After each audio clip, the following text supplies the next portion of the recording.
السلام علیکم ورحمۃ اللہ وبرکاتہ۔ بسم اللہ الرحمن الرحیم۔ ایک دن ابو جہل مسجد الحرام کے دروازے کے پاس آ بیٹھا۔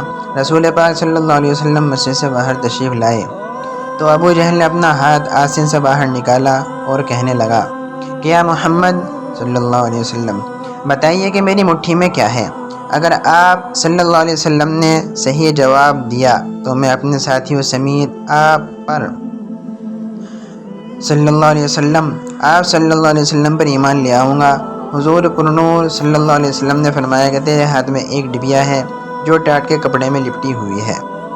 ڈبیا کے اندر 3 موتی ہے، ایک سوراخ شدہ ہے، دوسرا آدھا سوراخ شدہ ہے اور تیسرا بغیر سوراخ ہے۔ اس ڈبیا میں ایک لعل بھی ہے جس کے اندر ایک سرخ کیڑا ہے۔ کیڑے کے منہ میں ایک سبز پتا ہے۔ ابو جہل کہنے لگا یہ سب تو ٹھیک ہے، لیکن سرخ کیڑے اور سبز پتے کا علم کیسے ہو؟ آپ صلی اللہ علیہ وسلم نے فرمایا کہ لعل توڑ دو، معلوم ہو جائے گا۔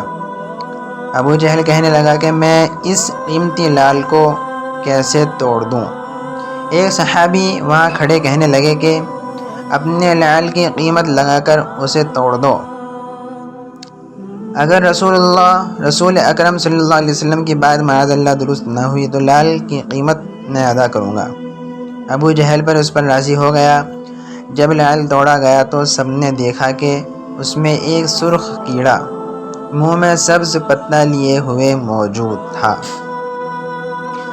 رسول پاک صلی اللہ علیہ وسلم نے اس کیڑے سے دریافت فرمایا کہ تم کب سے اس لعل میں ہو؟ کیڑے نے پہلے آپ صلی اللہ علیہ وسلم کی خدمت میں سلام عرض کیا، پھر کہا کہ مجھے معلوم نہیں، لیکن اللہ تعالی مجھے روزانہ 3 سبز پتے عطا فرماتا ہے۔ آپ صلی اللہ علیہ وسلم نے فرمایا کہ تیرا ذکر اور تسبیح کیا ہے؟ کیڑے نے جواب دیا کہ خدا نے مجھے روزانہ 10 مرتبہ آپ صلی اللہ علیہ وسلم پر درود بھیجنے کا حکم دیا ہے، جس کی برکت سے وہ مجھے روزی فراہم کرتا ہے۔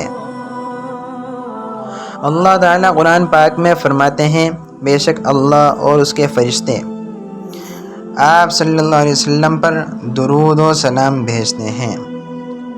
پس اے ایمان